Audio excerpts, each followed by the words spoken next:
Hello and welcome to another video in which we're going to talk about a current liability. This time we're talking about coupons and premiums that companies issue to incentivize sales.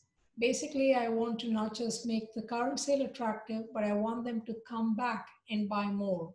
So companies indulge in the fantasy that customers have that they are coming out ahead. So let's say, take a look at this as an example, what companies would do.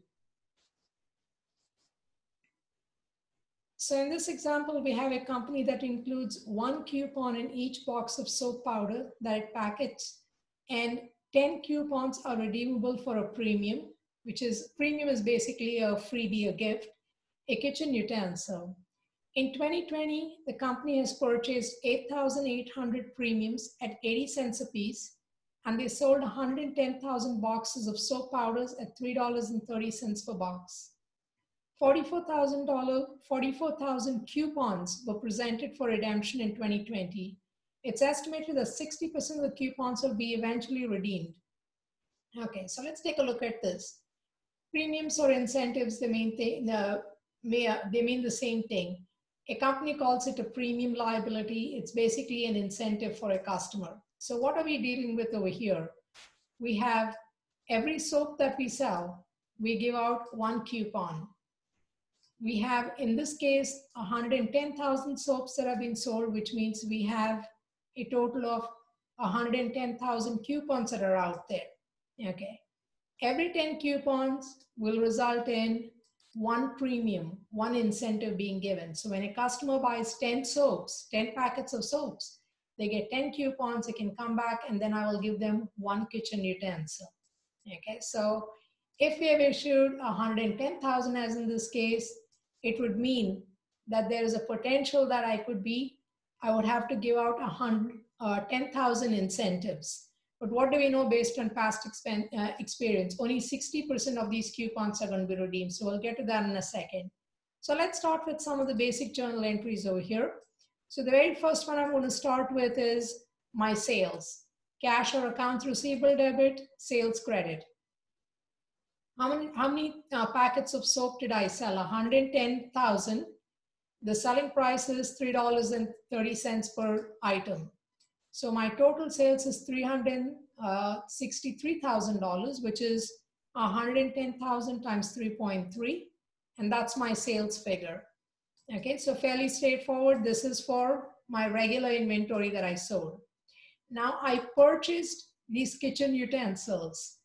This inventory is not going to be sold. I'm just giving it away. So I keep it as a separate inventory account. I don't mix it with the other inventory that I have, which is the soap. So inventory of premium debit, cash or accounts payable credit. How much did I pay over here? I paid 80 cents for each of these items. I purchased 8,800. So 8,800 times 80 cents is 7,040. Okay. So once again, notice, if all of them were cashed, I would have to give out 10,000 kitchen utensils, but I purchased only 8,800 because I don't expect all of those to be sold. In fact, I expect it to be much lesser. Okay. So now let's take a look at the next step. And this is purchase of the incentive. In the next step, I want to do my journal entry, premium expense debit, inventory of premium credit for the coupons that were actually redeemed. 44,000 coupons were redeemed. So if 44,000 coupons were redeemed, how many utensils would I give out? 44,000 divided by 10 is 4,400. So 4,400 times 80 cents is 35.20. That was the cost of the incentives that were redeemed. So here, let me write this down. 60% of the incentives are estimated to be claimed.